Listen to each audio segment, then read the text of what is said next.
صحیح کہتے ہیں، ہم عورتیں بہت پاگل اور بیوقوف ہوتی ہیں۔ وہ باتیں جو مرد وقتی طور پر جس بات کے زیر اثر کرتا ہے، ہم انہیں سچ مان لیتی ہیں۔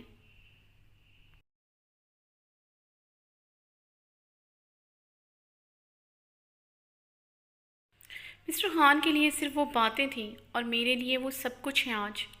اف، نینا نے اپنے دکھتے ماتھے کو سہلایا تھا۔ سوچ سوچ کر نینا کے سر میں شدید درد ہو رہا تھا۔ اچھی طرح شاور لینے کے بعد وہ میکسی پہنے، دوپٹہ سر پر اوڑھے، گلے میں ریڈ موتیوں کا چوکر پہنے، ریڈ لپسٹک لگائے وہ بالکل تیار تھی۔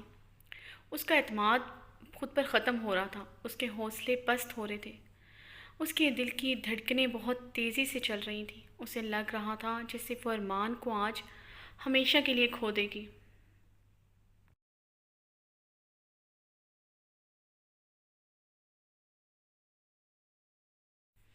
اور اگر اس نے ارمان کو کھو دیا تو پھر اس کے پاس کیا بچے گا؟ نینا کانپتے ہاتھوں سے بہت بے دلی سے تیار ہوئی تھی۔ اس نے میک اپ میں صرف ریڈ گہری لپسٹک لگائی تھی۔ ریڈ میکسی میں بہت خوبصورت لگ رہی تھی، اس کے نازک بدن پر میکسی بہت جچ رہی تھی۔ ہیزل گرے آنکھوں کا گلابی پن اور اس میں ٹھہری اداسی اس کی آنکھوں کو مزید حسین بنا رہی تھی۔ وہ تیار ہو کر باہر آئی تو زنان خانے میں بیٹھی خواتین نینا کو اتنا بنا سنورا دیکھ کر حیران ہوئی تھی۔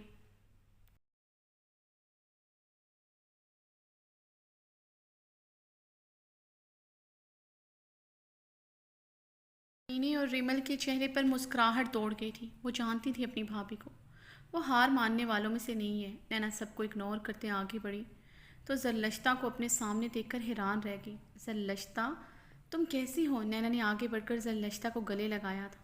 میں ٹھیک ہوں، آپ کیسی ہیں؟ زرلشتہ نے جھجکتے ہوئے جواب دیا۔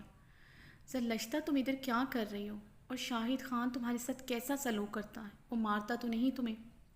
نینا نے زرلشتہ کے معصوم چہرے کو دیکھتے ہوئے سوال کیا۔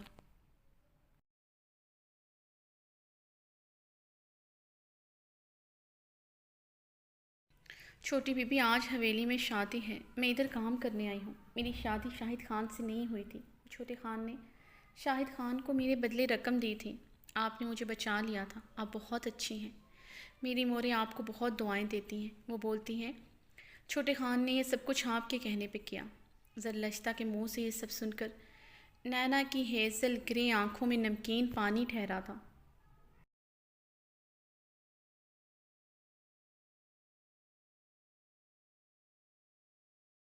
یعنی کہ مسٹر خان نے زرلشتہ کو واقعی میں ونی میں جانے نہیں دیا تھا؟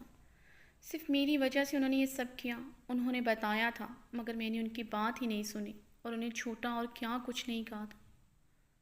چھوٹی بی بی، آپ بہت پیاری لگ رہی ہیں، زرلشتہ نے معصومیت سے کہا تو نینا بجھے دل کے ساتھ مسکرا دی تھی۔ نینا دھڑکتے دل کے ساتھ ارمان کے کمرے میں داخل ہوئی مگر وہ وہاں نہیں تھا۔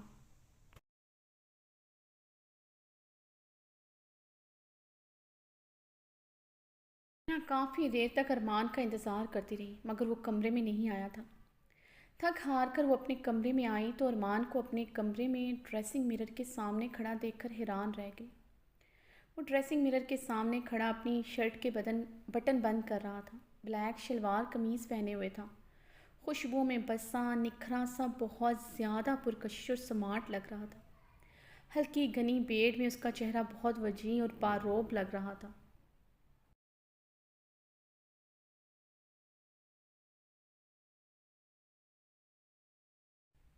بلیک کلر میں تم ہمیشہ سے ہی بہت سمارٹ اور ڈیشنگ لگتا تھا۔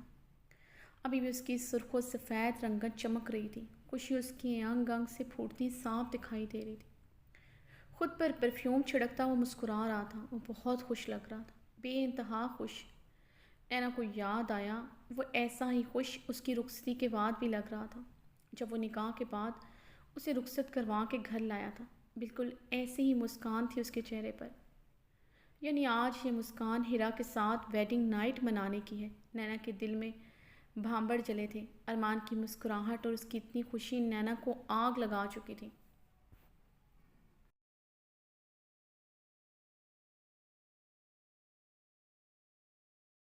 یہاں کیا کر رہے ہیں آپ؟ میرے کمرے میں کیوں آئے ہیں آپ؟ نینا نے آگے بڑھتے چیخ کر کہا۔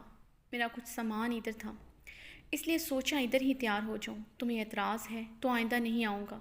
ارمان نے ایک نظر نینا پر ڈالتے ہوئے بہت سکون سے کہا، میں جانتی ہوں اب آپ اس کمرے میں نہیں آنا چاہتے اور نہ ہی مجھ سے کوئی تعلق رکھنا چاہتے ہیں۔ آپ کی مجھ میں دلچسپی ختم ہو چکی ہے، حویلی کی مردوں کی طرح ہی آپ کی فطرت ہے۔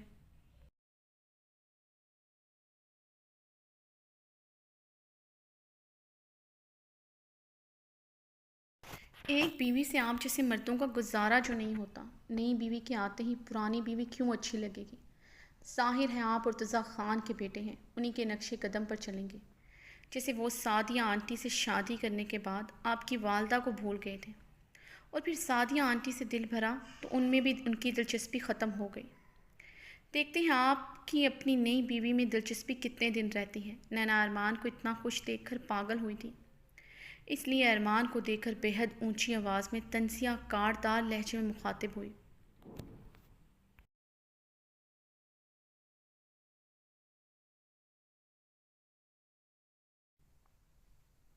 میری اپنی بیوی میں دلچسپی کبھی ختم نہیں ہوگی۔ مجھے لگتا ہے وقت کے ساتھ میری دلچسپی میری بیوی میں اور بڑھے گی۔ میرا جنون اس کے لیے کبھی کم نہیں ہوگا۔ ارمان نے نینا کے قریب آ کر اس کا چہرہ بغور دیکھتے ہوئے اطمینان سے کہا، آپ سمجھتے کیا ہیں خود کو؟ آپ کچھ بھی کریں گے میں خاموش رہوں گی۔ میں یہاں پر خود آ گئی ہوں تو آپ اسے میری کمزوری سمجھیں گے؟ آپ نے یہ شادی کی تو میں آپ کو چھوڑ کر چلی جاؤں گی۔ نینا ارمان کا گریبان پکڑتے ہوئے زیانی چیخی تھی۔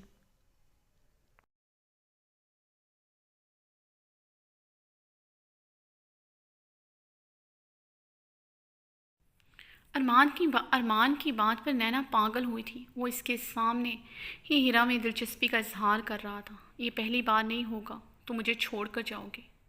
جو دل کرتا ہے وہی کر لینا، میں تمہیں روکوں گا نہیں۔ ارمان نے نرمی سے اپنا کالر نینا کے ہاتھوں سے چھڑواتے ہوئے کہا، اب آپ مجھے اس گھر میں بھی نہیں دیکھنا چاہتے؟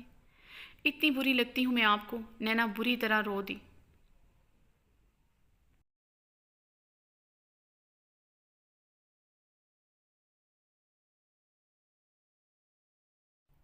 ارمان اس کی بات اگنور کرتے دروازے کی طرف بڑھا، مجھے پتہ چلا ہے آپ اسے اس کمرے میں لا رہے ہیں۔ ارمان جو باہر جا رہا تھا نینا کی بات پر رکا تھا۔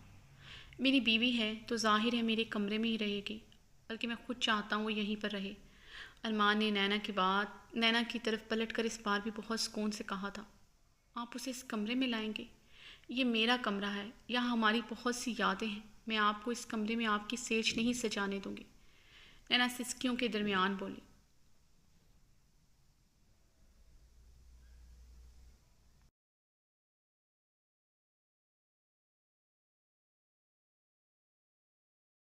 اس سے کیا فرق پڑتا ہے؟ ارمان نینا کی سسکیاں سنتا بولا تھا، آپ کو نہیں فرق پڑتا، مجھے پڑتا ہے۔ میں اپنے بیڈ پر آپ کو آپ کے ارمان نہیں پورے کرنے دوں گی۔ یہ میرا بیڈ ہے، یہ میرا کمرہ ہے، نینا چلائی۔ ارمان خاموشی سے کھڑا اطمینان سے اسے چلاتے ہوئے دیکھ رہا تھا۔ اگر وہ یہاں پر آئے گی تو میں کہاں جاؤں گی؟ نینا نے ارمان کے قریب آتے ہوئے زخمی نظروں سے پوچھا۔